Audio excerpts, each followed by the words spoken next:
Hola, buenas noches.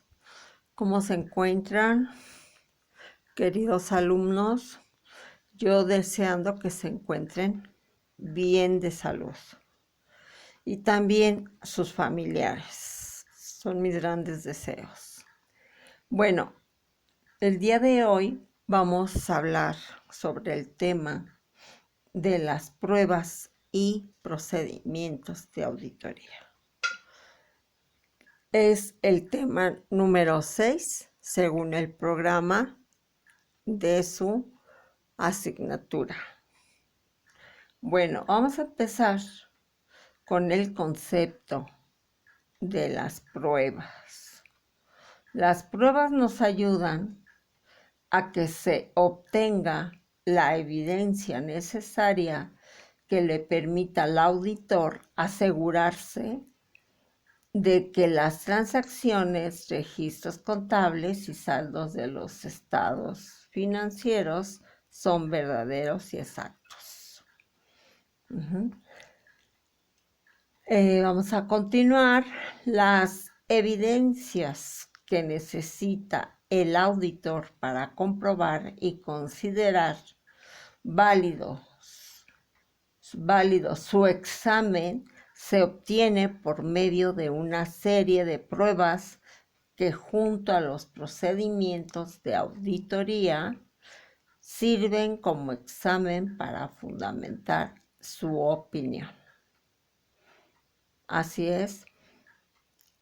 Las pruebas que desarrollamos los auditores, estas son las únicas que podemos utilizar para poder comprobar que efectivamente toda la información que nos entrega el cliente, estoy hablando de, en este caso, el contralor o el contador, ellos nos entregan la información y claro, cuando digo el cliente me estoy refiriendo a la empresa, ¿sí? Y a los socios que la representan. Entonces son muy importantes las pruebas de auditoría para que nosotros podamos llegar a obtener un buen resultado.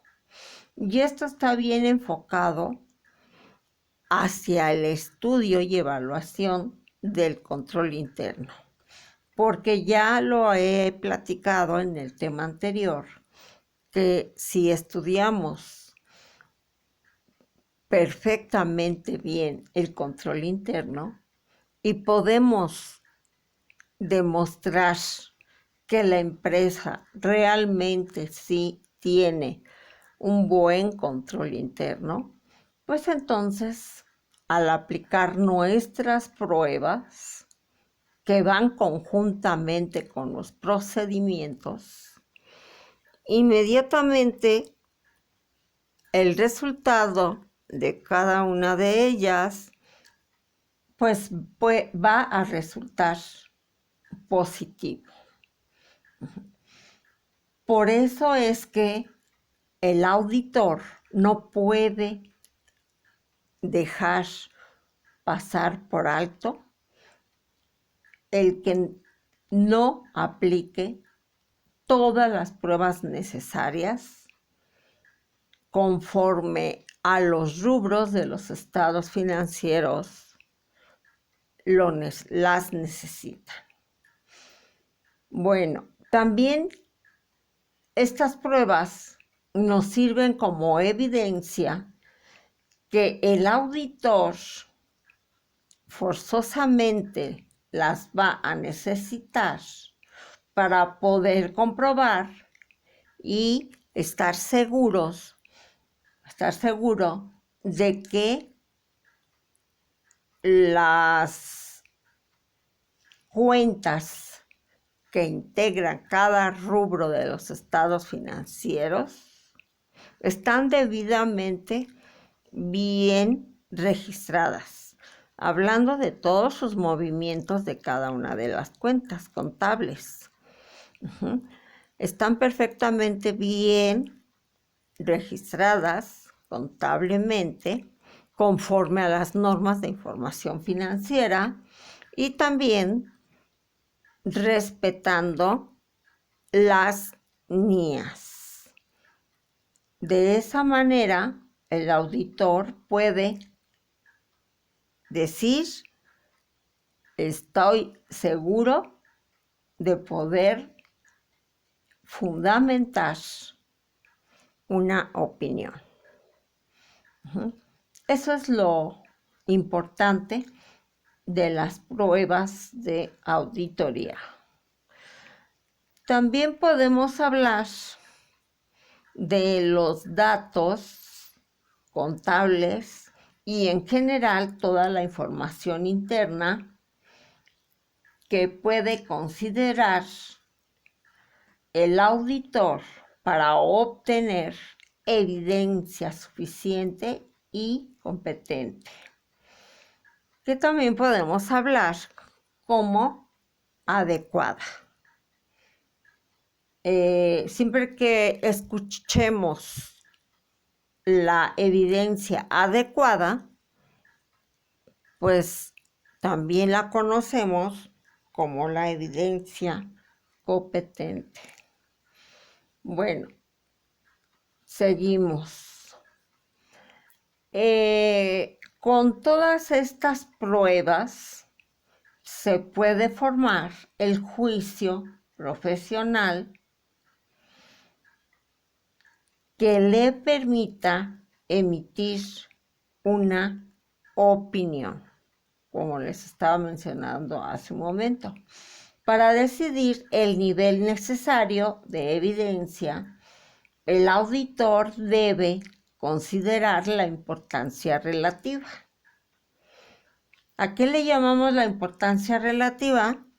Cuando nosotros estamos desarrollando la planeación de la auditoría, sabemos perfectamente cuáles son las cuentas de los estados financieros que más nos interesan.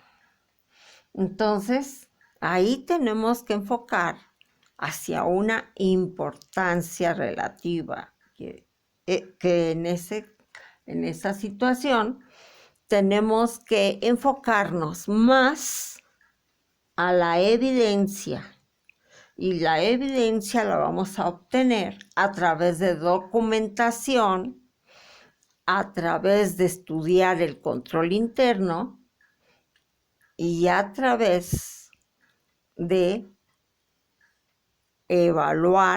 estudiar y evaluar adecuadamente el control interno. Entonces,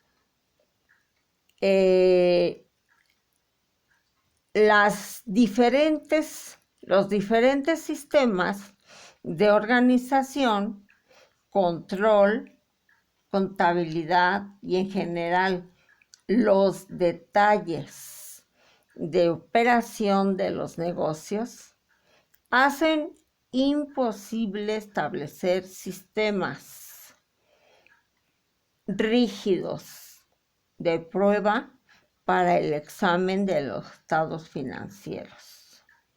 El auditor deberá aplicar su criterio en el examen, en su criterio profesional, en los procedimientos de auditoría o conjunto de ellos que serán aplicables en cada caso para obtener la certeza de que fundamente su opinión objetiva y profesional.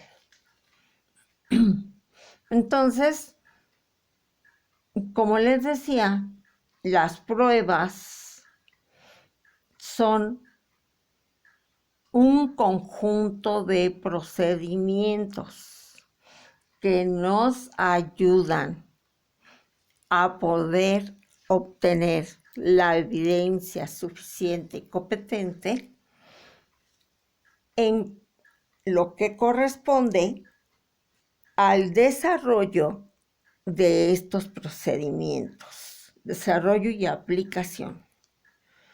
Entonces, en todas las cuentas que estén integradas en los estados financieros, hablando del estado de resultados, el estado de situación financiera, pues necesitamos primero aplicar esas pruebas con sus procedimientos, considerando que vamos a obtener y a llegar a un buen resultado de la aplicación de nuestras pruebas y nuestros procedimientos.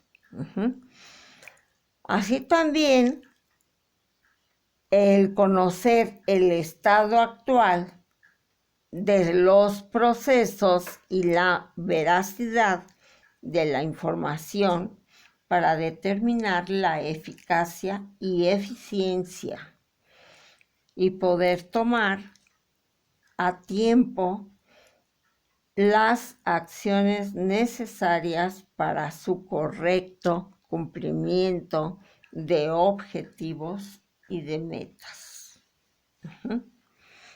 Así es.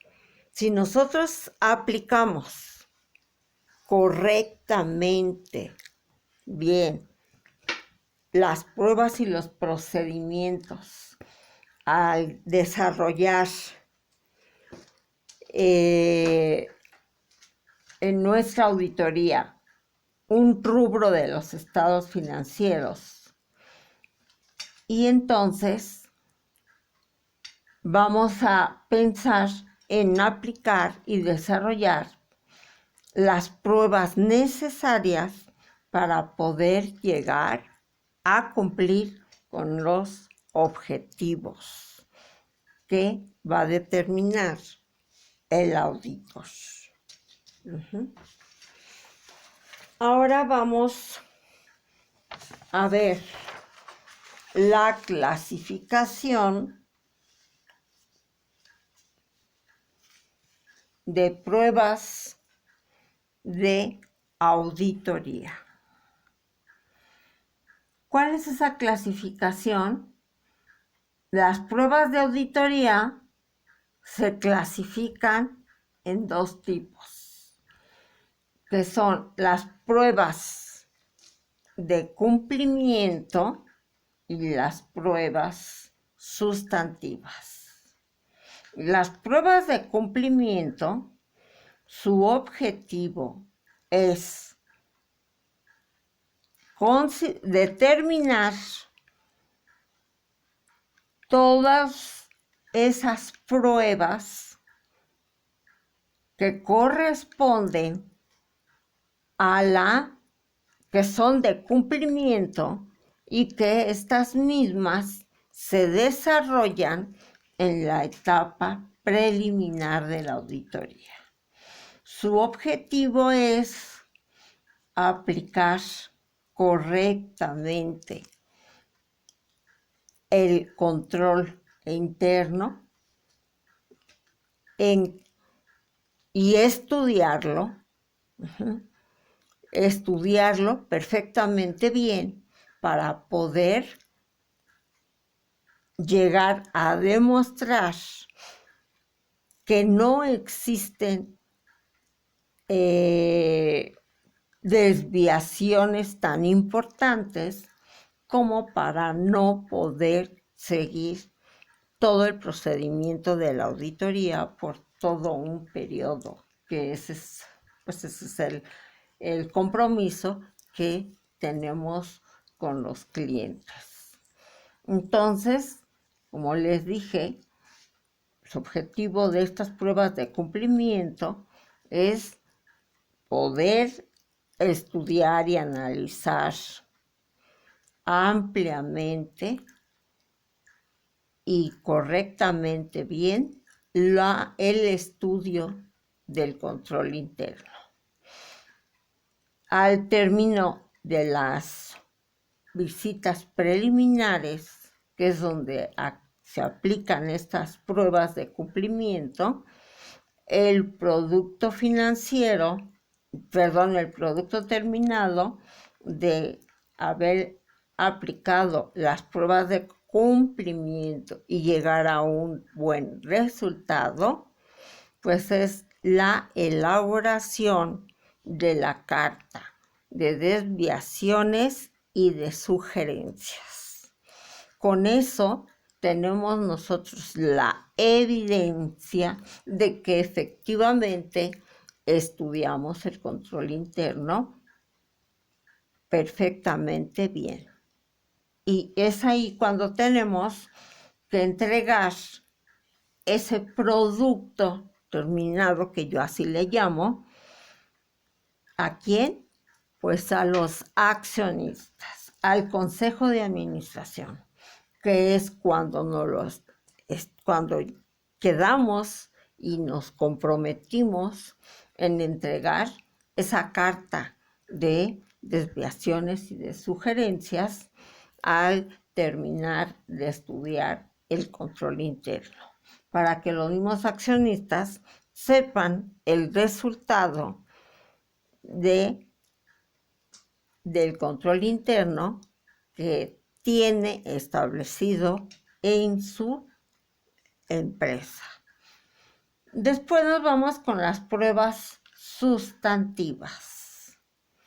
Estas pruebas sustantivas se aplican en la etapa final de la auditoría.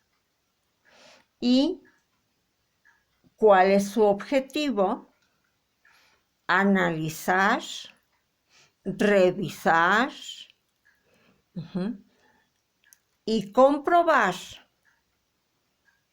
que las pruebas que se apliquen en la etapa final de la auditoría sean las adecuadas para poder demostrar que efectivamente los saldos que presentan cada una de las cuentas que se integran en los estados financieros, pues son verídicos, correctos y bien adecuados hacia el mismo papel de trabajo que nos entregan en cuanto a la elaboración de los estados financieros.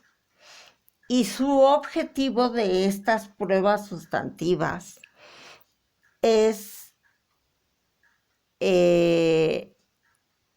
conocer ampliamente las pruebas y los procedimientos que se aplicaron, ya les vuelvo a repetir, en la etapa final de la auditoría, obtener debidamente bien y tener la razonabilidad y la evidencia competente en cuanto a que realmente sí existen las cuentas con los saldos que nos presentan los estados financieros y por lo tanto, entonces elabora el auditor un dictamen o da a conocer su opinión en un dictamen. Y ese es el segundo producto terminado que elaboramos los auditores. Ese es solo mi criterio, el por qué les estoy demostrando estas cuentas que siempre las he manejado en el despacho y siempre las conocemos con estos nombres. Claro, ustedes en los libros pues los van a conocer con nombres diferentes, pero de todas maneras yo les podría decir a cuál de las dos corresponden. Muy bien, entonces seguimos. El auditor deberá de obtener la evidencia de la auditoría a través de estas dos tipos de pruebas. Repito nuevamente, las pruebas de cumplimiento y las sustantivas. Las pruebas de cumplimiento, aquí tenemos a qué se refieren y aquí voy a leer en cuanto a lo que corresponde a estas pruebas. Y nos dice, las pruebas de cumplimiento son las que tratan de obtener evidencia sobre el cumplimiento y aplicación correcta de los procedimientos del control interno existentes. ¿Sí? Ya ven, era lo que les mencionaba, que estas pruebas pues son muy aceptadas y muy bien consideradas para poder estudiar ampliamente el control interno. Después, las pruebas sustantivas o pruebas para verificar sus importes específicos están correctamente corregidas en los registros contables, tratan de obtener esa evidencia referida a los estados financieros y conseguir así llegar a conclusiones razonables. Vuelvo a repetir, estas pruebas se utilizan en la última etapa de la auditoría, que se llama la etapa sustantiva o la etapa final.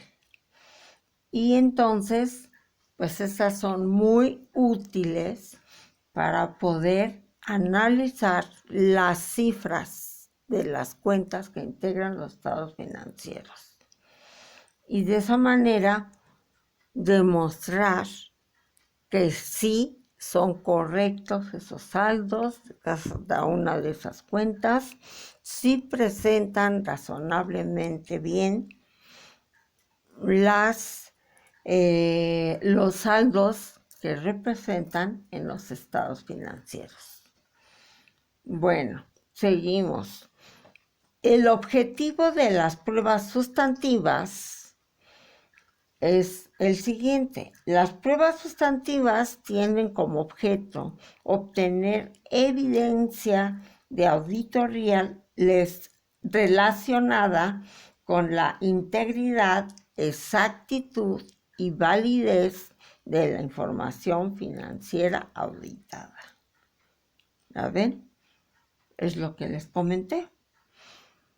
Y de acuerdo con la NIA 330, el auditor debe diseñar y ejecutar pruebas de control en caso de que el auditor tenga previsto confiar,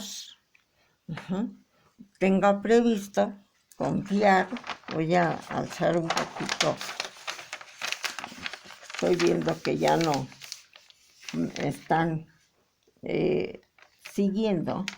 Entonces aquí decimos que de acuerdo con la NIA 330, el auditor debe diseñar y ejecutar pruebas de control en caso de que el auditor tenga previsto confiar en la eficacia operativa de los controles y esto sea un factor que determine la naturaleza y extensión de los procedimientos sustantivos.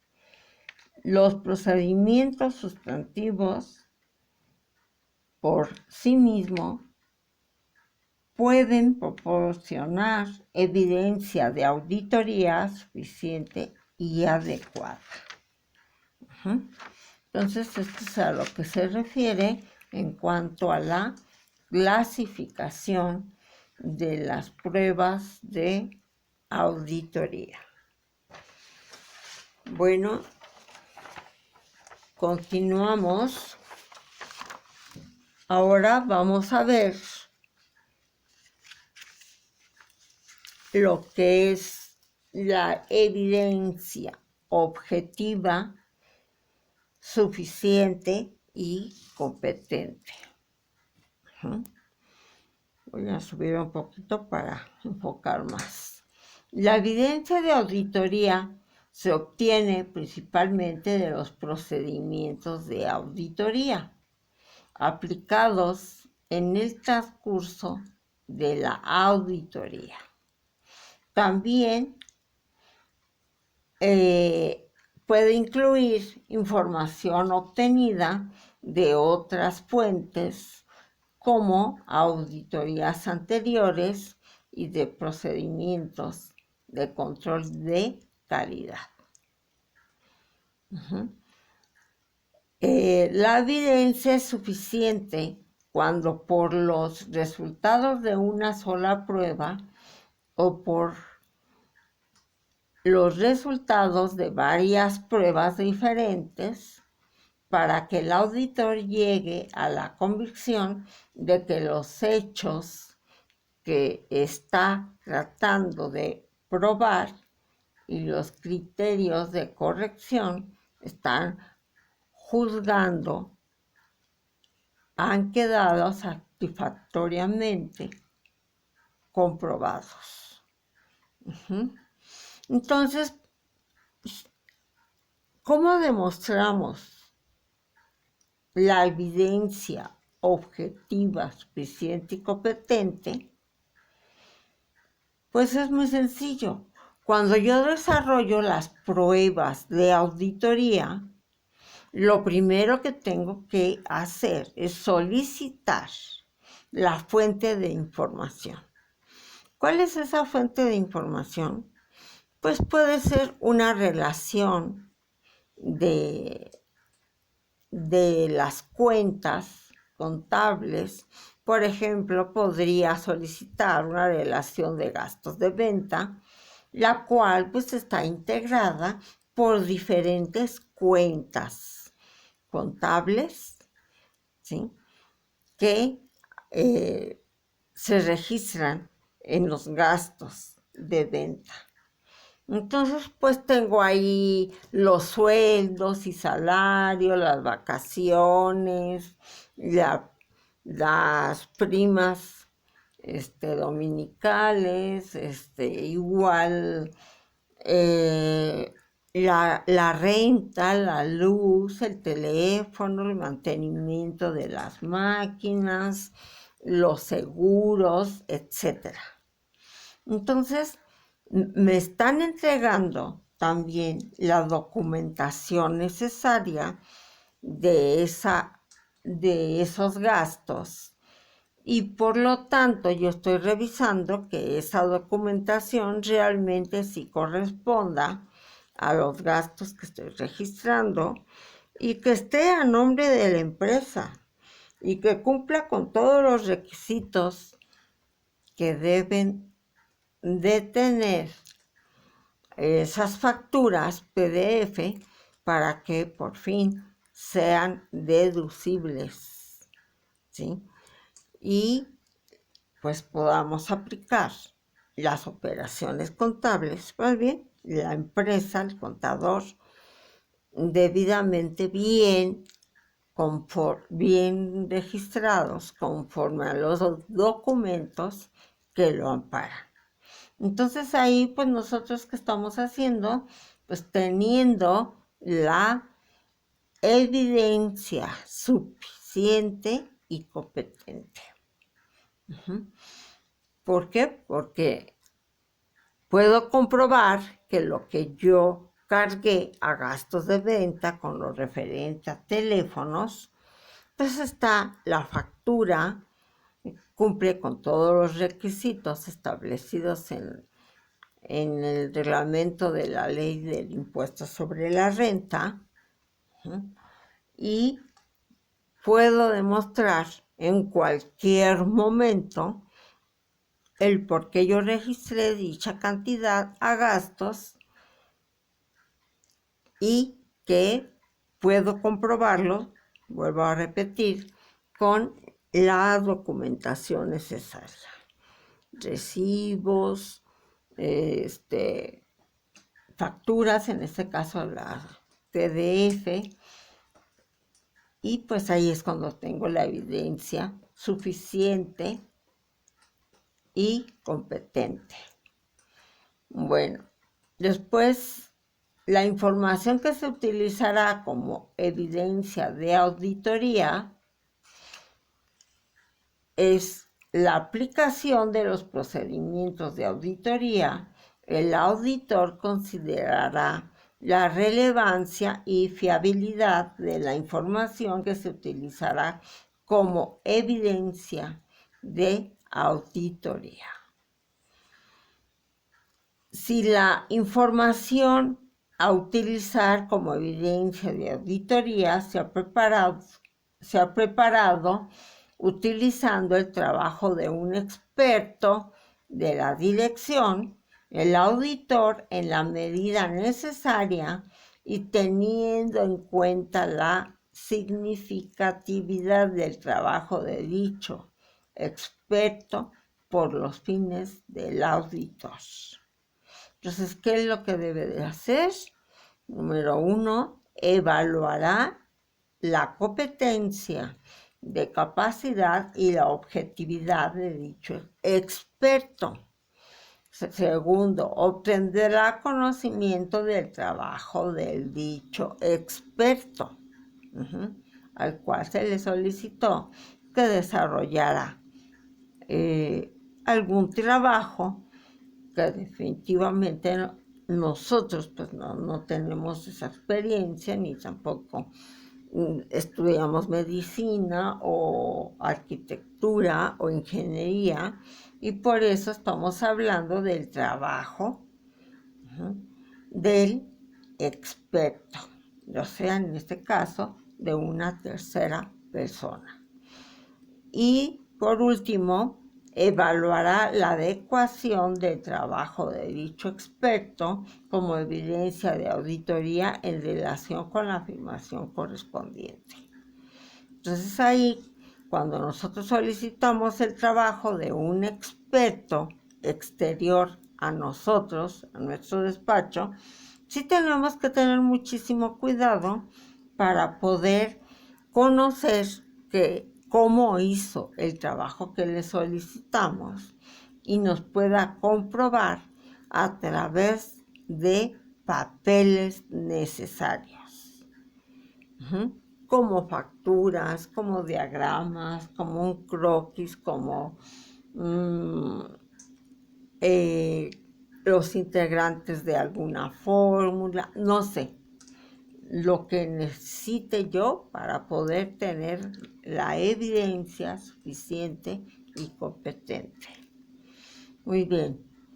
Entonces, al utilizar información generada por la entidad, el auditor evaluará si para sus fines dicha información es suficientemente fiable, lo que comportará según lo requieran las circunstancias. Aquí nos estamos refiriendo a que la obtención de evidencia de auditoría sobre la exactitud e integridad de la información a veces no la podemos tener. ¿Por qué? Porque nosotros no vamos a revisar al 100%. Todo desde arriba para abajo y a los lados, no revisamos así.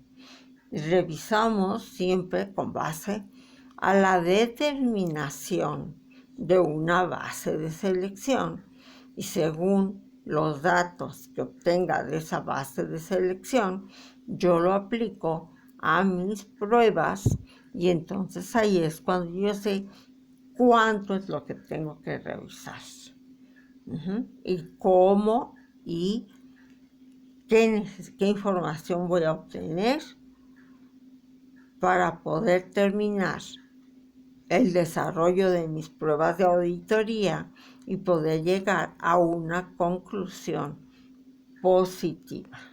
Ese es el objetivo. Nada más lo que sí es que falta que que la empresa lo pueda cumplir.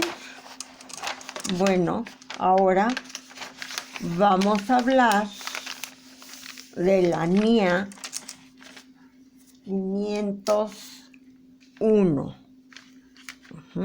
En lo que se refiere, en este caso aquí, en la evidencia suficiente y competente. La NIA 501, evidencia de auditoría, consideraciones adicionales para partidas específicas. El objetivo del auditor es obtener evidencia de auditoría suficiente y adecuada. Es el nombre que yo les mencionaba, que realmente la conocemos más como suficiente y competente. Pero aquí nos dice que la NIA menciona suficiente y adecuada. De todas maneras, es lo mismo, no hay ningún problema. Sobre las siguientes cuestiones: la realidad y el estado de las existencias, la totalidad de los litigios y reclamaciones en los que interviene la entidad. Me regreso a la primera, la realidad y el estado de las existencias. Pues sí, porque podemos tener evidencia de cuando estamos realizando un inventario, las personas que me están apoyando en el mismo inventario, pues me pueden servir de testigos, donde demostré en las existencias de los almacenes si son las correctas, si son las que registró el contador de costos o no. Habría que demostrarlo para tener evidencia con papeles de trabajo. La segunda, la totalidad de los litigios y reclamaciones en los que interviene la entidad. Sí, es importante a través de los abogados que nos contesten qué tipo de litigios se encuentran registrados a nombre de la empresa y esas reclamaciones en los que interviene la entidad. Queremos saber esas dos situaciones. Después, la presentación y revelación de la información por segmentos de conformidad con el marco de información financiera aplicable. Entonces, aquí pues es cuando obtenemos suficiente evidencia al desarrollar estos tres, pues sí los puedo llamar como procedimientos, ¿sí? Y de esa manera, pues podemos ya llegar a concluir en cuanto a la evidencia suficiente, objetiva, suficiente y competente. Repito y concluyo en este tema. Evidencia objetiva. El que yo realmente, si registré, en cuanto vuelvo a lo mismo, o bueno, voy a clientes, si ya registré una venta de clientes, entonces yo estoy basándome con una copia de las facturas de la PDF que se le entregó al cliente. Al cliente fue la original y el contador de costos se queda con la copia. Entonces, aquí estoy hablando de que si es objetiva o no es objetiva. Pues sí lo es, porque porque el documento que me está entregando sí corresponde a lo registrado contablemente. Ahora, ¿es suficiente ese recibo o esa factura que me está entregando? ¿Es suficiente para el registro contable que hice? Pues sí, sí es suficiente, porque yo no tengo más que una cuenta, gastos de venta, y en ese momento yo estoy obteniendo el dinero, si habláramos de una venta de contado, y por lo tanto no necesita de más. Por eso estoy diciendo que sí fue suficiente. ¿Y también es competente? Sí, sí es competente, porque en cuestión de precios, en mis artículos, pues yo puedo ir visualizando